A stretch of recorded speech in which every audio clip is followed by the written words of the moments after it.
अच्छी खबर क्रिकेट के मैदान से ये सामने आई कि 2025 की चैंपियंस ट्रॉफी की मेज़बानी अब पाकिस्तान को मिल गई है। इसके 15 के 15 मैचेस अब पाकिस्तान में होंगे। इसका मतलब ये होगा कि ये पहली बार क्रिकेट की तारीख में हो रहा है कि किसी आईसीसी इवेंट को पाकिस्तान अकेले ही उसको होस्ट करेगा। उसकी मेज़बानी पाकिस्तान को मिली है क्योंकि इससे पहले 1987 का क्रिकेट वर्ल्ड कप जो चौथा वर्ल्ड कप था वो पाकिस्तान ने होस्ट किया था, लेकिन वो इंडिया भी उसके साथ होस्ट कंट्रीज़ में शामिल था। और उसके बाद 1996 का वर्ल्ड कप इंडिया, पाकिस्तान और श्रीलंका ने मिलकर होस्ट किया था। फिर 2008 में चैंपियंस ट्रॉफी पाकिस्तान में होनी थी जो कि हालात की ख़राबी की वजह से नहीं हो सकी और फिर उसको मुंतकिल कर दिया गया था। तो अब पाकिस्तान इस वक्त आईसीसी चैंपियंस ट्रॉफी का चैंपियन भी है। 2017 में लॉर्ड्स के मैदान में इंडिया को 180 रन से पाकिस्तान ने शिकस्त देकर यह एजाज़ हासिल किया था और अब पाकिस्तान को जब इस एजाज़ का दिफा करना होगा तो अच्छी खबर यह है कि अपने ही मैदानों पर पाकिस्तान को इस एजाज़ का दिफा करने का मौका मिलेगा। ये पाकिस्तान क्रिकेट के लिए कितनी है और किसी आईसीसी इवेंट को अपने मुल्क में होस्ट करना कितना बड़ा एजाज़ होता है उस मुल्क के लिए, इस पर गुफ्तगू करते हैं। हारून रशीद साहब, साबिक टेस्ट क्रिकेटर, साबिक चीफ सेलेक्टर हमारे साथ मौजूद हैं। तो हारून साहब, ये बड़ी ज़बरदस्त खबर पाकिस्तान क्रिकेट के लिए, पाकिस्तान क्रिकेट बोर्ड के लिए, इवन गवर्नमेंट ऑफ पाकिस्तान के लिए, पूरे मुल्क के लिए कि अब आईसीसी चैंपियंस ट्रॉफी जो पिछले इंग्लैंड में हुई थी वो अब पाकिस्तान होस्ट करेगा और फिर पाकिस्तान के साथ कोई साथी शराकतदार भी नहीं होगा, पाकिस्तान अकेले होस्ट करेगा। तो कितनी बड़ी खबर है ये? सबसे पहले तो बहुत शुक्रिया और अस्सलाम वालेकुम नाज़रीन। आई थिंक ये बहुत बड़ी खबर है पाकिस्तान के पॉइंट ऑफ व्यू से और इस चीज़ का अंदाजा इस बात से लगाएं कि पाकिस्तान जब से अनफॉर्चुनेट इंसिडेंट हुआ था उसके बाद से काफ़ी पाकिस्तान को मुश्किलात पेश आई, लेकिन अब ऐसा लगता है कि पाकिस्तान आहिस्ता आहिस्ता क्रिकेट के मेन धारा की तरफ बढ़ रहा है और अब इंटरनेशनल कम्युनिटी ने भी इस चीज़ को का एहसास कर लिया है कि पाकिस्तान के बगैर जो है क्रिकेट वो नहीं चल सकती। मैं ये देख रहा था कि 2031 तक के जितने भी टूर्नामेंट्स हैं, मेजॉरिटी ऑफ द टूर्नामेंट जो है वो एशियन बेल्ट में ही हो रहे हैं, चाहे वो वर्ल्ड कप हुए या चैंपियंस ट्रॉफी या और दूसरे भी इवेंट्स हो। तो मेरे नज़दीक पाकिस्तान के लिए बहुत बड़ी ज़बरदस्त खुशाइन खबर है और ख़ास तौर पर क्रिकेट को जो पैशनेट फैंस जो ग्राउंड्स पे जाकर हमारे मैचेस नहीं देख सकते थे, इतने बड़े इवेंट के मैचेस जो ग्राउंड में जाकर देख सकेंगे, तो इस पॉइंट ऑफ व्यू से मैं समझता हूं कि पाकिस्तान के लिए बहुत बड़ी खबर। तो हम सब वैसे तो ज़ाहिर है रमीज़ राजा साहब को अभी आए चेयरमैन पीसीबी का ओहदा संभाले सिर्फ 2 महीने हुए हैं और इतने थोड़े अरसे में किसी को भी क्रेडिट देना या डिस्क्रेडिट करना ज़ाहिर मुनासिब टाइम भी नहीं होता, लेकिन वर्ल्ड T20 में पाकिस्तानी टीम ने बड़ा बेहतरीन परफॉर्म किया। इंडिया को माजी में कभी आईसीसी इवेंट्स में शिकस्त नहीं दी थी, वो फतह हासिल की, फिर ये इतनी बड़ी खबर आई। तो इसमें कहीं रमीज़ राजा का भी क्रेडिट है। इंटरनेशनली वो बड़े एग्रेसिव समझे जाते हैं, खेल को बड़ा समझते थे, एक तवील अरसे तक कमेंट्री की है, या फिर जो पिछले क्रिकेट बोर्ड्स गुजरे हैं ज़ाहिर है उनका भी इसमें बड़ा ड्यू क्रेडिट है। देखिए, मैं इसको इस चीज़ से इस तरह मुंसलिक करूंगा कि ऑब्वियसली आपको पता है कि रमीज़ राजा की एक बहुत ज़बरदस्त किस्म की इंटरनेशनल स्टैंडिंग है। वो इतना अरसा क्रिकेट कमेंट्री के जरिए मुख्तलिफ ममालिक में रहे हैं, आईसीसी के साथ भी उनके ताल्लुकात रहे हैं। अभी वो चेयरमैन बनने से पहले की मैं बात कर रहा हूँ, मुख्तलिफ कमिटीज़ में उन्होंने रोल प्ले किया है। तो एक बड़ा अच्छा नाम है रमीज़ को और क्रिकेटर होने की वजह से वो क्रिकेट की बहुत सारी असरार और रमूज को समझते हैं जो अनफॉर्चुनेटली जो नॉन क्रिकेटर्स थे वो जब चेयरमैन होते थे तो उनको इतना आइडिया नहीं होता था।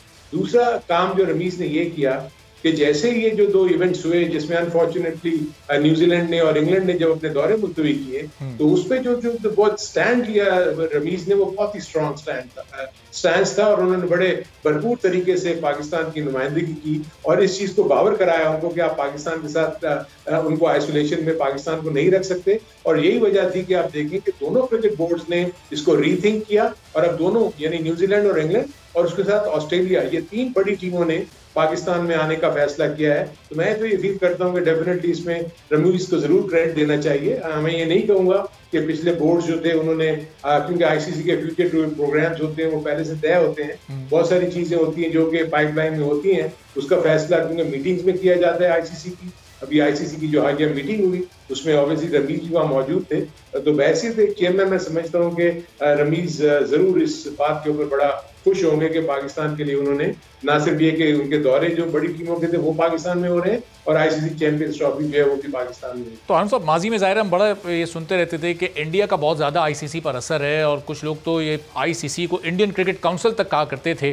फिर वो पूरी एक बिग 3 वाला एपिसोड हुआ तो उसमें तो पाकिस्तान बिल्कुल ही क्रिकेट से ऐसा लग रहा था पाकिस्तान को आउट करने की वो साजिश तैयार है। क्या इंडिया का इम्पैक्ट अब आईसीसी पर से कम हो रहा है? पाकिस्तान को ये इस तरह से सिंगल होस्ट कंट्री के तौर पर आईसीसी इवेंट देना तो क्या इंडिया का वो असर नहीं रहा आईसीसी पर जो चंद माह पहले या इस साल से पहले तक हुआ करता था?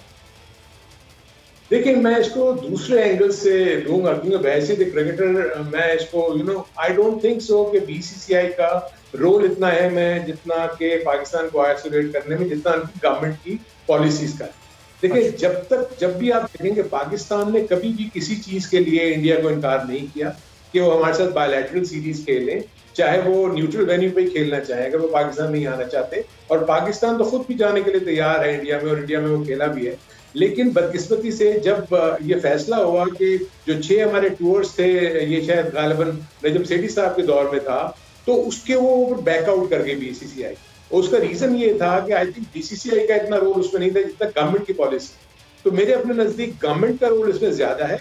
जहां तक ये बात रही कि पाकिस्तान को कोई आइसोलेट कर देगा बीसीसीआई या कोई और दूसरा क्रिकेट बोर्ड, तो पाकिस्तान की जो अहमियत है इंटरनेशनल क्रिकेट फोरम पे, उसको कोई डिनाई नहीं कर सकता। तो मेरे नजदीक जितनी मर्जी ये कोशिशें कर ले, अगर उनके ज़हन में ये चीज है भी, मैं इसको बीसीसीआई के पॉइंट ऑफ व्यू से कहता हूँ, क्योंकि उसको भी एक क्रिकेटर हेड कर रहा है। तो मैं नहीं समझ सकते सारा गांगुली जो है वो ये चाहेगा कि क्रिकेट जो है वो पाकिस्तान की खराब हो। पाकिस्तान एक बहुत ही इंपॉर्टेंट और इंटीग्रल पार्ट है इंटरनेशनल क्रिकेट का। सो मेरे अपने नजदीक ये इस नोशन को मैं नहीं मानता, लेकिन एनीवे हर एक की अपनी अपनी राय है। लेकिन मेरे अपने नजदीक पाकिस्तान को आइसोलेट करने का कोई सोच भी नहीं सकता। सही। और हम ज़ाहिर है जिस तरह आईसीसी ने चूंकि 2025 के इवेंट का तो ऐलान कर दिया है, तो अब इसके बाद पीएसएल में भी हमारे बड़े बड़े ब्रांड्स आएंगे। वो बड़े क्रिकेटर्स जो चंद नाम आईपीएल खेलने जाते थे वो पीएसएल में नहीं आते थे। अब ज़ाहिर है आईसीसी की इस बैकअप के बाद तो ऐसा महसूस हो रहा है कि अब कहीं कोई सिक्योरिटी थ्रेट या कोई इस तरह का कोई रीज़न उनके पास बाकी नहीं रहेगा पाकिस्तान आकर क्रिकेट ना खेलने के लिए। तो इस बार ऐसा पीएसएल में कुछ बड़े नाम भी शामिल हो सकते हैं मजीद, आपके समझते हैं आप ऐसे? देखिए, जरूर होने चाहिए। दूसरी चीज ये मैं आपको बता दूं कि ठीक है, ये हमें 2025 का ये अवार्ड तो हो गया, हमें ये चैंपियंस ट्रॉफी, लेकिन उसके लिए हमें बहुत ज्यादा इकदाम करने होंगे। क्योंकि हम पीएसएल को जब ऑर्गेनाइज करते हैं तो उन सारे एस्पेक्ट्स को हम कवर करते हैं, चाहे वो सिक्योरिटीज हो, सिक्योरिटी कंसर्न्स हो, और बहुत सारे लॉजिस्टिक्स जो इश्यूज होते हैं। वो मेरे अपने नजदीक पाकिस्तान को बहुत ज्यादा जरूरी है कि 2025 के पॉइंट ऑफ व्यू से जो खास चीजें जो मैं महसूस करता हूं जिसको पाकिस्तान को इम्प्रूव करना होगा, एक तो ऑब्वियसली सिक्योरिटी डेफिनेटली प्राइम है और उसको हमने बहुत फूल प्रूफ करना होगा।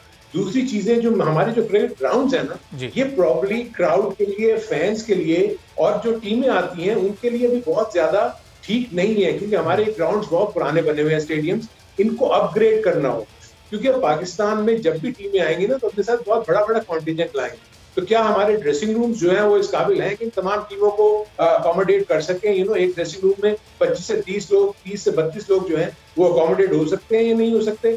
दूसरी जो एक सबसे बड़ी प्रॉब्लम में नजर आई जो पिछले सीरीज में, वो ये है कि हमारा जो पॉइंट ऑफ एंट्री है ग्राउंड का, वो बिल्कुल साइड स्क्रीन के सामने है। तो कई दफा ग्राउंड्स में आपके मूवमेंट तो चलती रहती है, पीछे मैच रुक जाता है। तो मेरे अपने नजदीक ऑल्टरनेट वेज तैयार करने होंगे पाकिस्तान क्रिकेट बोर्ड को कि वो उस कम से कम जो मेन एंट्री पॉइंट है स्टेडियम की तरफ, वो साइड स्क्रीन के सामने से ना हो, उसको साइड से लेके जाए ताकि खेल में किसी किस्म की रुकावट ना हो। और पाकिस्तान के स्टेडियम्स को अपग्रेड करना है, पिचेस को अपग्रेड करना है, होटल अकोमोडेशन, क्योंकि पाकिस्तान में 4 से 5 ग्राउंड्स हैं।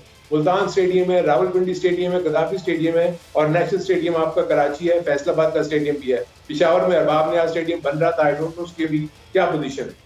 पाकिस्तान के पास वेन्यूज हैं, उसके इर्द गिर्द की जो अलाइड फैसिलिटीज हैं उसको देखना होगा, उसको अपग्रेड करना होगा, और ये काम अभी से शुरू करना होगा, क्योंकि 2025 तक आपको इन तमाम के तमाम चीजों को जो है ना इस काबिल कर देना होगा कि कोई भी टीम आगे किसी किस्म की कोई शिकायत न करे।